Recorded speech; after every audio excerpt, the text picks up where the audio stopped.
Hi friends, welcome back to our channel. చెప్పాను కదా మేము వినాయకుడి దగ్గరికి వెళ్ళాము అని. ఇది పార్ట్ 2. ఎలా అల్లరి చేస్తుందో చూడండి. వాళ్ళ మామయ్య తను కలిపి అసలు చాలా అల్లరి చేసింది రానని చెప్పి. ఇక్కడ చూడండి, ఈ ఫోటోలో వినాయకుడు వాటర్లో కనబడుతుంది. అంటే అంత వాటర్ ఫ్లడ్స్ వచ్చాయని, మొత్తం మునిగిపోయిందని. వచ్చేటప్పుడు వాళ్ళ మామయ్య బండి మీదే వచ్చింది. అస్సలు మమ్మల్ని అయితే పో పో పో అని అంటుంది.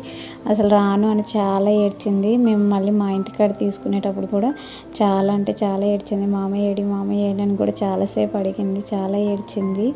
అసలు చాలా అల్లరి చేసింది. మధ్యలో డ్యాన్స్లు అందరూ వినాయకుడు బొమ్మలు అనుపుతుంటే డ్యాన్స్లు, డీజే పాటలకు డ్యాన్స్లు గట్టా అన్నీ వేసింది.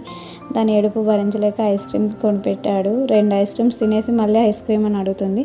రిటర్న్ వచ్చేటప్పుడు బయట టిఫిన్ చేసేసి ఇంకా రిటర్న్ వచ్చేసాము. చోలే భటోడా, దోశ, పునుగు అన్నీ తిన్నాము. ఇది మా వీడియో. లైక్ చేయండి. Hi friends, welcome back to our channel. చెప్పాను కదా మేము వినాయకుడి దగ్గరికి వెళ్ళాము అని. ఇది పార్ట్ 2. ఎలా